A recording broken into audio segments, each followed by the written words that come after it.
გამარჯობა, როგორ ხართ მეგობრებო? სანამ მესამე მსოფლიო ომი დაიწყება, ყველა მოასწარით და გამოიწერეთ უჯარიმოდ და ლაიქეთ ეს ვიდეო, ზარიზღილაკით ჩადეთ. ვინც არ იცით, განკითხვის დღეს ყველა გადარჩება, ვისაც უჯარიმოდ გამოწერილი აქვს.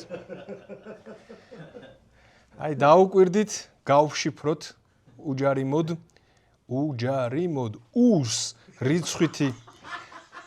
უს რიცხვითი მნიშვნელობაა 400.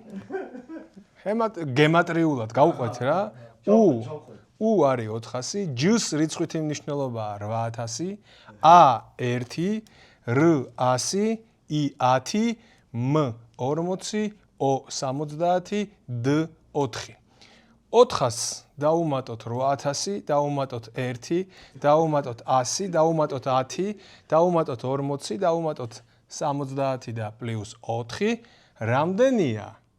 8625. მგონი ამით ყველაფერია ნათქვამი. რაღა დავამატო ახლა. მე გასაგებია. გასაგებია ხო ყველაფერი? მოახლოვდა მსოფლიოს ჩემპიონატი. 100 დღე რჩება მუნდიალამდე. 97 რჩება, მაგრამ იყოს 100 ლამაზად. 3 ქვეყანა უმასპინძლებს მუნდიალს. 3 მასპინძელიდან 2 ომშია. 1 ირანს ეომება, მეორე ნარკოკარტელებს. ზოგადად მსოფლიო ჩემპიონატის მასპინძლობა ბოლო დროს ძალიან სახიფათო გახდა. 2018 წლის მუნდიალს რუსეთმა უმასპინძლა და ომშია. შემდეგ მომდევნო მსოფლიოს კატარმა უმასპინძლა და ირანი ბომბავს. ახლა მექსიკა, ამერიკა, კანადა მასპინძლობენ და 2 ომშია. მხოლოდ კანადა აფუჭებს ანეკდოტს. კანადა არა, ყველაზე ტკბილი და მურაბა ხალხია. როგორ უნდა ეომო აი? 200 წელზე მეტია კანადაში ომი არ ყოფილა. კანადაზე გენიალური ხუმრობაა სერიალში ექიმი ჰაუსი. ბევრჯერ მომიყოლია, მაგრამ არ მაინტერესებს, ისე მიყვარს, რომ მე-10-დაც უნდა მოვყვე. ერთ-ერთ სერიაში პაციენტს შემოიყვანენ, რომელსაც არაფერზე რეაქცია არ აქვს. ყველაფერს პოზიტიურად იღებს, არაფერზე ბრაზდება. შემდეგ ნერვების მოშლის ტესტებს უტარებენ ექიმები, ფეხში ჯოხს ჩაარჭობენ, ის აქეთ მოიხდის ბოდიშს. ბოლოს ჰაუსი ეუბნება, რომ შენი ცოლი მახინჯია და ამაზეც რეაქცია არ აქვს. ექიმები სხვადასხვა დიაგნოზის განხილვას იწყებენ. იქნებ ვილიამსის სინდრომი აქვს და რაღაცებს ამბობენ. ოღონდ მანამდე ექიმმა ჰაუსმა გამორიცხა ერთი ვარიანტი. კანადელი ხო არა? სანამ დიაგნოზზე გადავიდოდნენ, ეგ ვერსია გამოირიცხა. იქნებ კანადელია და რას ყურნალობთ, კაცო? ეგეთია რა, კეთილი? ეგეთი კეთილები არიან კანადელები, რომ ეღადავებიან. ნეტა ჩვენ გვყავდეს ეგეთი მეზობელი, მისი სიკეთით და ზრდილობით ისე შევწუხდეთ, რომ დავცინოთ. არ გინდა ეგეთი მეზობელი? კეთილებო. მოკლედ კანადა ვერ ჩავითრიეთ ომში. შეუძლებელია მათი გაბრაზება. მსოფლიო ჩემპიონატის კანადაში ჩასატარებელ ნაწილს მოკლედ საფრთხე არ ემუქრება. რთული ვითარებაა მექსიკაში. რამდენიმე დღის წინ FIFA-ს წარმომადგენლები მექსიკის ხელისუფლებას შეხვდნენ და უსაფრთხოების საკითხები განიხილეს.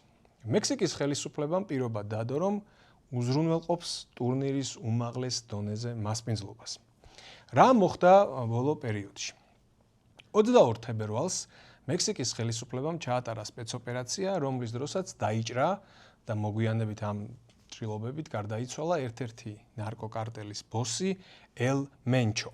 შურისძიების მიზნით კარტელმა 90-იანების თბილისი მოაწყო მექსიკის ბევრ ქალაქსა და შტატში, გადაწყვეს ყველაფერი. ეს იყო ბოლო გახმაურებული შეტაკება, თორემ ომი მექსიკის ხელისუფლებასა და კარტელებს შორის 2006 წელს დაიწყო. და დღემდე გრძელდება. 19 წელია ომი მიმდინარეობს. ამ 19 წლის განმავლობაში სახელმწიფოს დანაკარგები არის დაახლოებით 10,000 სამხედრო და პოლიციელი, კარტელების მხრიდან მოკლულია დაახლოებით 200,000 ადამიანი, დაპატიმრებულია ერთი ამდენი. აი სტატისტიკით შეიძლება იფიქრო, რომ სახელმწიფო იგებს ამ ომს, მაგრამ რეალურად დღეს გაცილებით უარესი მდგომარეობაა, ვიდრე 2006 წელს, როცა ომი დაიწყო. 2006 წლისთვის, სანამ ომი დაიწყებოდა, დაახლოებით 7-8 დიდი კარტელი არსებობდა. მას შემდეგ, რაც ხელისუფლებამ კარტელების ლიდერების დახოცვა და დაპატიმრება დაიწყო, დიდი კარტელები დაიშალნენ პატარ-პატარა კარტელებად და ახლა 150-მდე დაჯგუფება მოქმედებს. რა არის ასაცილო, მაგრამ რა ვიცი, კი არ უნდა მეცინებოდეს, მაგრამ აქ 150-დან 20-ია მსხვილი და ანუ კარტელებთან ომმა გამოიწვია კარტელების ფრაგმენტაცია, შიდა ბრძოლები მემკვიდრეობისთვის და კრიმინალის დონე კიდევ უფრო დამძიმდა ქვეყანაში. ყველამ თავისი კარტელი გააკეთა. ეგ გამოიწვია ბრძოლა. ეს ელ-მენჩოც, ვის გამოც მოხდა ახლა ეს ყველაფერი, თავიდან მუშაობდა მილენიოს კარტელში. ემსახურებოდა არმანდო ვალესია კორნელიოს, მეტსახელად ელ მარადონა.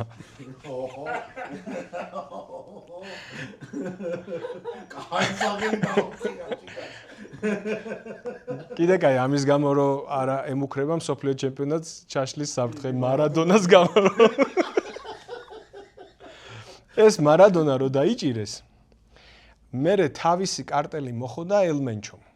ცოტა იწვალა შუაში რაღაცები და მერე თავისი კარტელი მოხდა, სახელად დაარქვა ხალისკოს ახალი თაობის კარტელი. კარტელ de Jalisco Nueva Generación. ესე ქვია. ახალი თაობა. რამდენიმე წელიწადში ეს პატარა დაჯგუფება გახდა მექსიკის მასშტაბით ტოპ კარტელი, კარტელების ბოდოგლიმტი. ტყუილად კი არ დაარქვა ეს სახელი, ახალი თაობის კარტელი, სწორი მენეჯმენტი, თანამედროვე მიდგომები, კარგი სკაუტინგი, აქცენტი ბავშვთა ნარკომანიაზე და ესე ნელ-ნელა გახდა ტოპ კარტელი. რა იქნება მომავალში?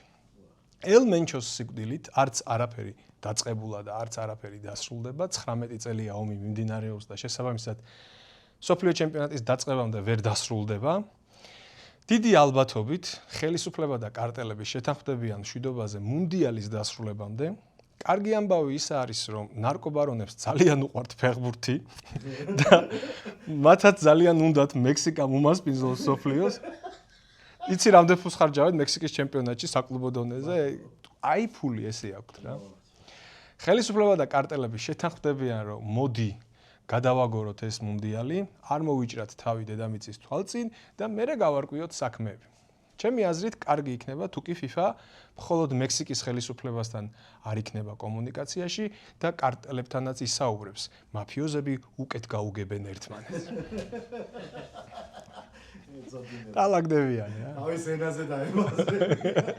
შენთან ინფანტინო მოვა. მოკლედ ჩემი პროგნოზია, რომ დროებითი ზავი იქნება და ჩემპიონატის მექსიკის ნაწილი ნორმალურად ჩაივლის. თუმცა მე იქ არ ჩავალ. ჩემი აზრით, გაცილებით დიდი შრომა მოუწევს ამერიკას.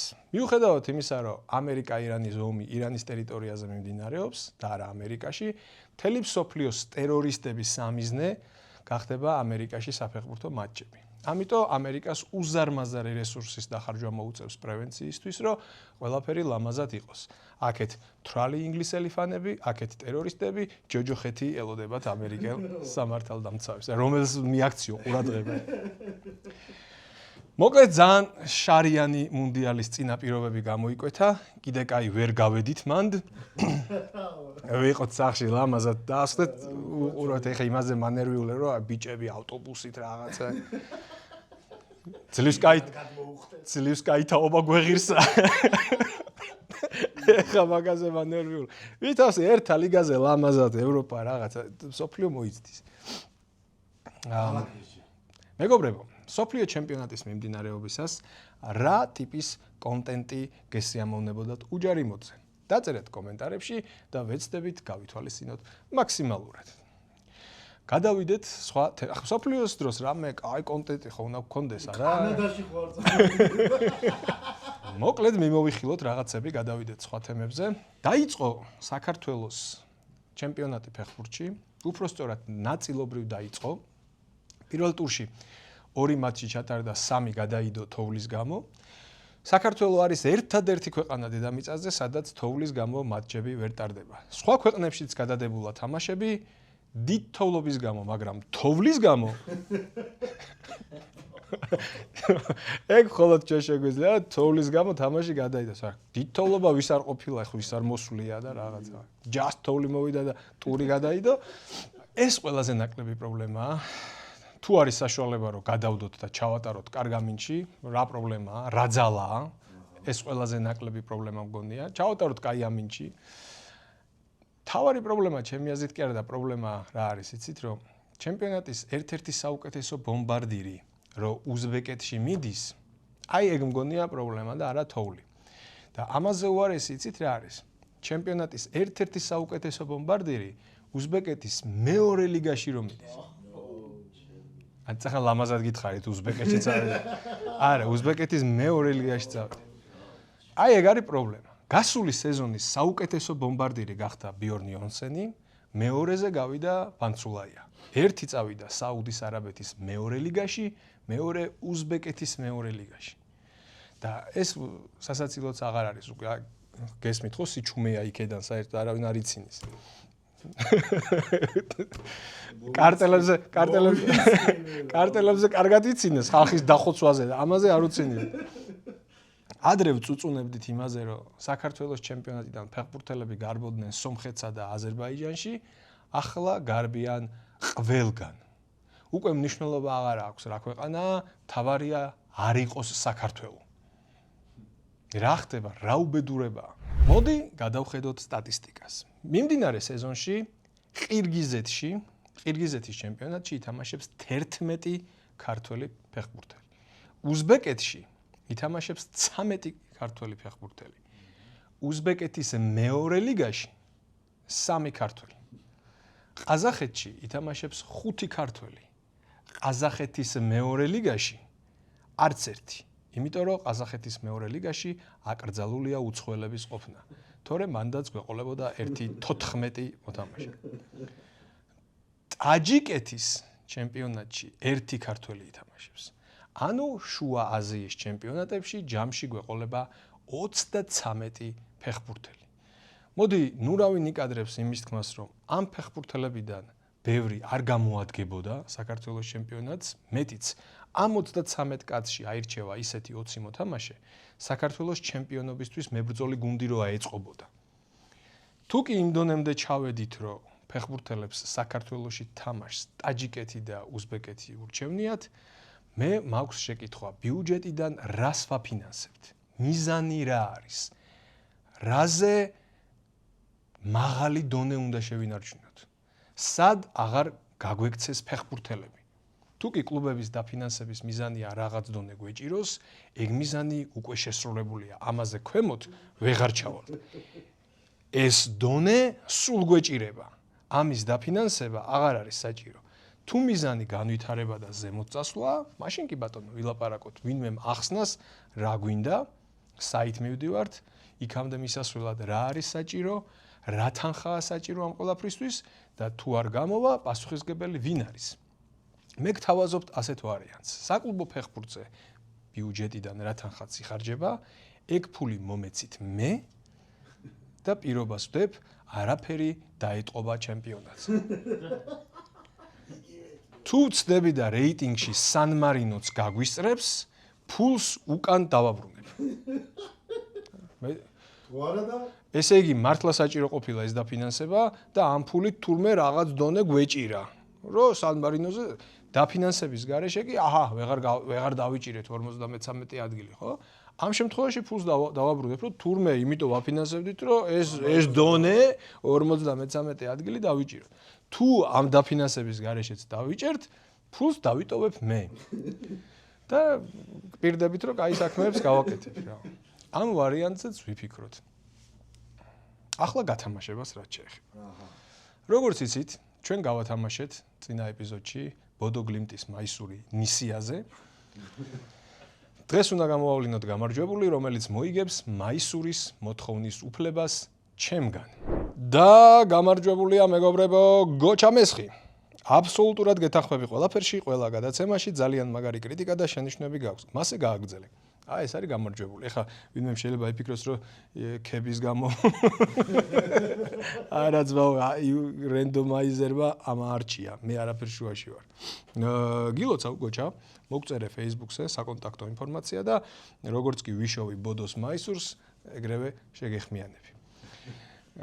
კიდევ ერთი კომენტარი მინდა გამოვყო. ამჯერად რენდომაიზერის გარეშე ჩემი გემოვნებით ნიკა წერს.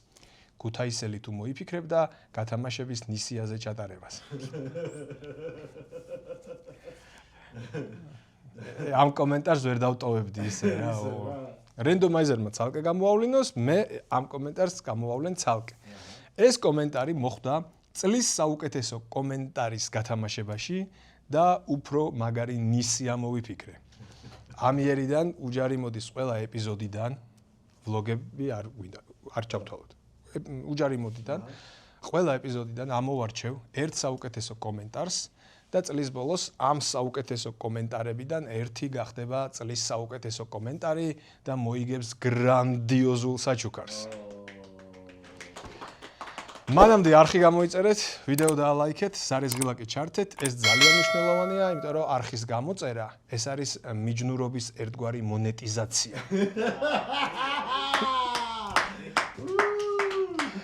წინა